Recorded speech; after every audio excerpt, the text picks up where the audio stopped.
Hey everyone, welcome to today's episode of Empowered in Health. As always, so glad you're here. I am actually going to dive into talking a little bit about how do you really step into boldly taking care of yourself. What does that mean? Especially if it's an unknown season or an uncertain situation that you might be in. How do you really continue to get into that place and that headspace of boldly going forward? You know, I've been sharing over the past couple weeks that I'm in this season of transition, right? I've been doing a lot of inside out reflection work. I've been doing a lot of pivoting and changing. I actually closed the chapter on the business I was building over the past 8 years. I'm in this place where I'm really reflecting and praying hard on what do I really need to focus on as I continue to take care of myself, but also as I continue to build out my own business and figure out the best ways to serve in the health and wellness space, the way I feel like I've been called to do.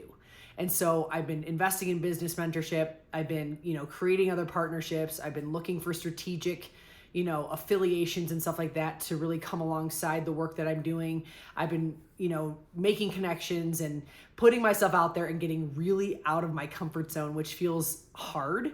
But it's also been a really necessary thing that I know I've needed to do for a long time in order to really grow, in order to evolve, and in order to continue to push myself into boldly being who I'm called to be, right? So today I want to talk a little bit about, the season of life you may be in and how do you kind of get into this headspace of boldly taking care of yourself, right? Like what does that process look like? And what are maybe some tips or tricks or 3 things that we can focus on in order to really help you kind of navigate that specific, situation? As a busy mom, right? I'm a mom of 4 who often feels overwhelmed by all of the needs and all of the things that I have going on in my day-to-day life. I have had to learn over time, very imperfectly, right?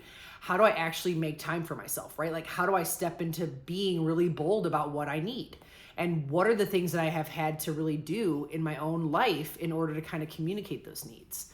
I think sometimes that's the hardest part for us as women, and especially as busy moms, is we get to this headspace of feeling like, I just don't even know how to communicate exactly what it is that I need because I'm not even really sure what it is that I need. So I want to talk about this idea of like navigating the unknown, right? Navigating maybe unchartered territory, navigating the overwhelm, and really getting to a place where you can get in tune with what you need and boldly step out into asking for support, for help, enlisting in resources, etc. So the first piece is this process of self-discovery, and this is the first point I want to talk about. Self-discovery is really this practice of getting very self-aware. And I'll be honest in saying, in the beginning of my motherhood journey, I had a really hard time even getting to a place where I could figure out how do I become self-aware, right? I was so buried and worried about my kids and every single need that they had that I really didn't have a lot of time or bandwidth or mental capacity to dig into my own mental and emotional well-being, right? My own sense of self, and really diving into that self-discovery space and giving myself permission to kind of go into those deeper levels of what really fills my cup and what did I need to essentially change or ask for in order to get to that place of feeling fulfilled again in my day-to-day. I talk a lot about this here on the podcast. As busy moms, when we're overwhelmed and there's a lot of needs around us, it's so easy to put ourselves on the back burner. And we forget that who we are as women matters. And pouring into that person matters. And being able to really get into this place of getting self-aware enough to know what you need matters, right? So I want to talk about self-discovery and how important this is when it comes to boldly taking care of yourself and kind of stepping into that space, because that's step 1. It has to be this internal process where you allow yourself the time to pause and say, what is it that I need and why, right? And I probably sound like a broken record over different podcasts that I've recorded related to this similar topic, but I feel like as women, we need to be hearing these things and be reminded of these things over and over and over so we can essentially get to this place where we're giving ourselves that permission to check in, right? And to say, what is it that I need and what do I need to maybe discover about myself in order to fill my cup?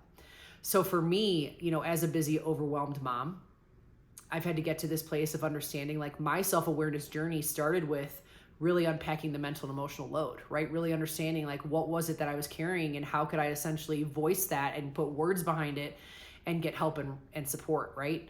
My mental health journey is a big part of my personal story. And as a mom, I had to really get to this place of being open and honest and transparent about some of that weight I was carrying and how heavy it felt.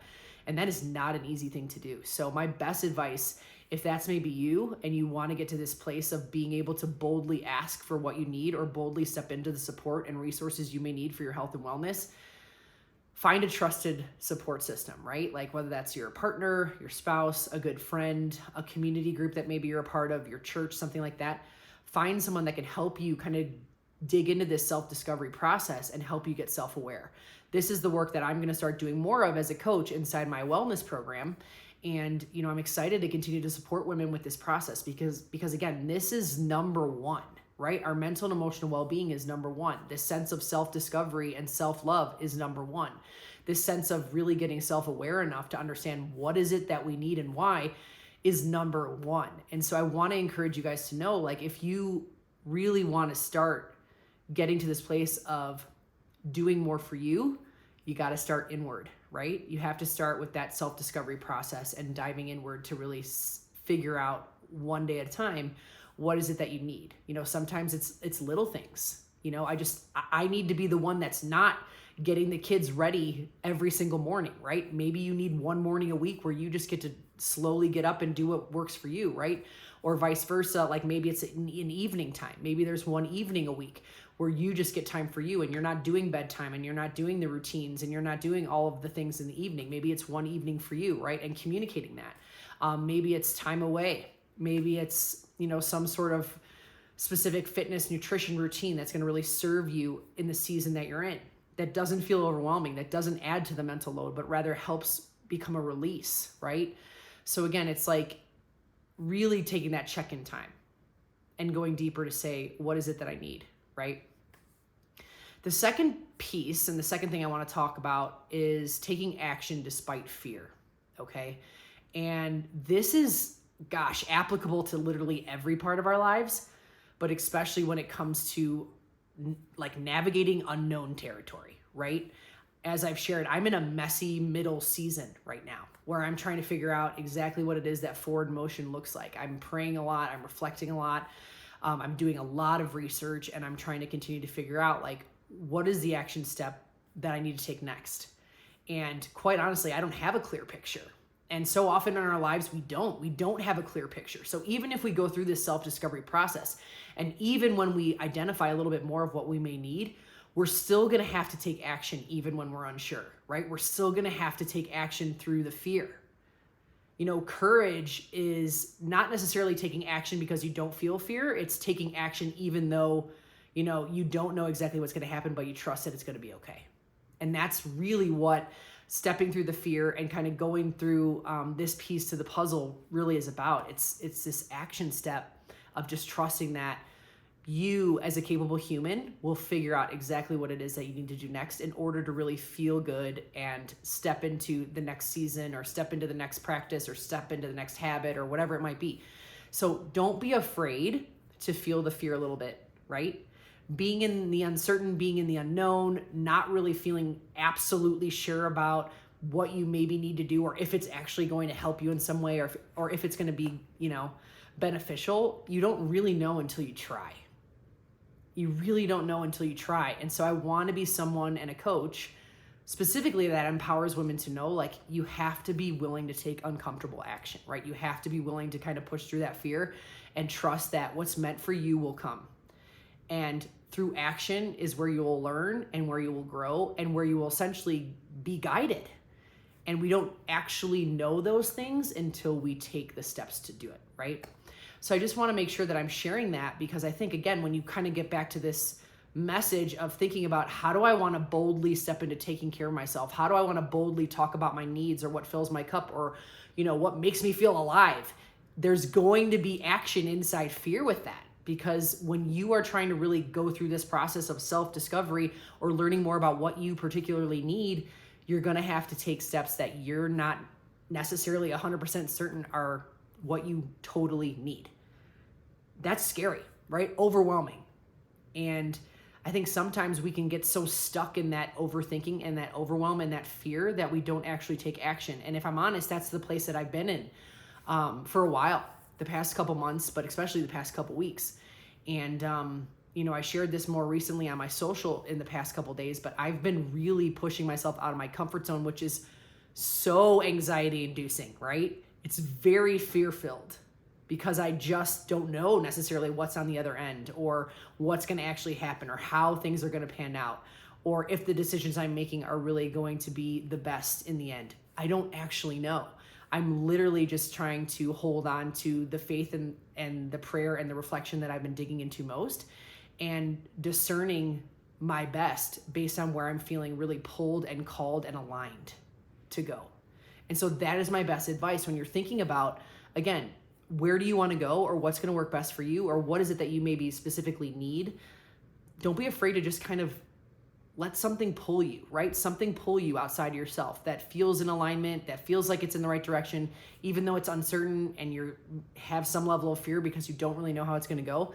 Just trust, right? And kind of let that alignment pull you because it's really powerful when you do that. And number 3 is this idea of cultivating some level of resilience. And here's why. We talked about self-discovery and how that inward process is really important. We talked about taking action, even when it's unknown, even when it's uncertain, even when there's fear. But number 3 plays a role because you will need, inevitably, insane amounts of resilience as you're going along, figuring out your health journey, your motherhood journey, your life journey, your professional journey, your relationship journey, whatever that is. Resilience is a huge piece of the puzzle because there is always going to be things or there will always be things that are out of our control that will unexpectedly happen, that will throw us for a loop. Inside motherhood, which I talk about often, there are endless transitions that we are constantly trying to navigate as moms and as women, right? Right when we feel like we have our bearings, something changes. Right when we're hitting a good groove, somebody hits another transition, or there's a growth spurt somewhere, or there's a milestone being hit, or we're learning something new about our kids or ourselves or our marriage or whatever. And that puts us into this whole new season of learning. And so creating and cultivating resilience when you are, again, trying to boldly step into how am I taking care of myself and how am I communicating these things, that is going to be a key tool inside your toolbox. Because the more resilient you are, and the more you remember how strong you truly are from the inside out, the more you'll be able to kind of flow with the changes and the transitions and the just unknown that will inevitably come because this is part of life, right? And it's part of being human, and it's especially part of being a mom. I'm a mom of 4, like I've shared, and there are so many things that happen every single day in our house, and so many of them I could never predict, right? You have no idea how people are going to feel day in and day out, what kind of things are going to maybe trigger your kids, what kind of things are going to be overwhelming for you.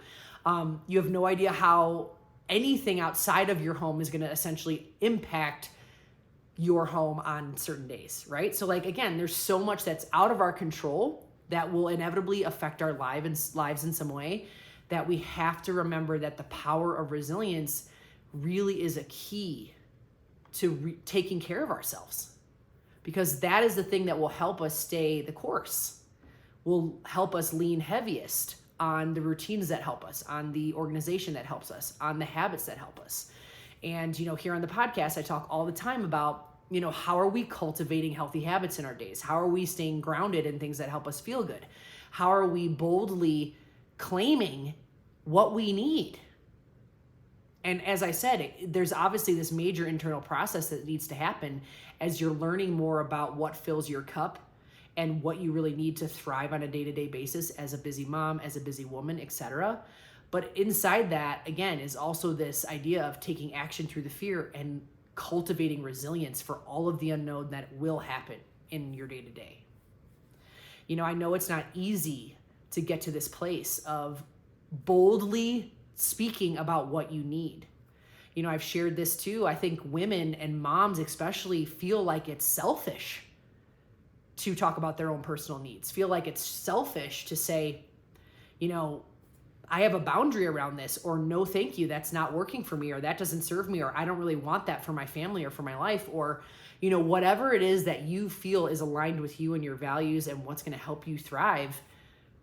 We can get a little into our heads about saying, No, right? Or about drawing that line in the sand. But I want to give you permission to remember, like, your health and wellness and your well-being at the end of the day is number one, right? It cannot be something that you negotiate. It cannot be something that, goes to the back burner over and over and over. Because if I've learned anything in my own journey and with the clients that I work with, it's when we don't pay attention enough to that self-discovery process and really tuning into what we need, we start to feel worse and worse.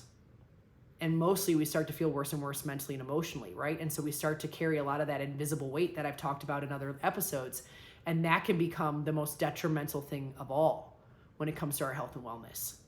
And so just to kind of recap, again, when we're in this headspace or when we're in this season or in this, situation where we're kind of really trying to focus on ourselves again, right?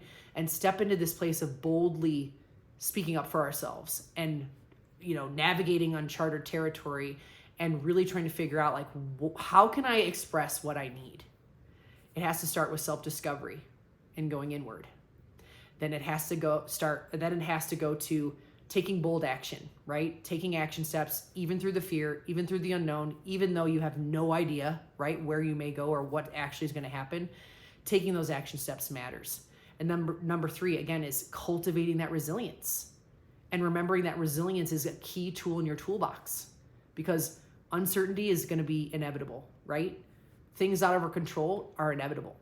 And when we have that resilience as part of, like, the mental and emotional muscles that we've been building, again, we're able to roll with the punches and continue on with the things that keep us feeling good, that help us stay the course on taking care of ourselves, that help us lean into the habits that really serve us. It's that resilience that's going to serve the best when it comes to this overall situation and this overall circumstance and this overall place of feeling like I just want to be able to take care of me, even when there's so much going on around me.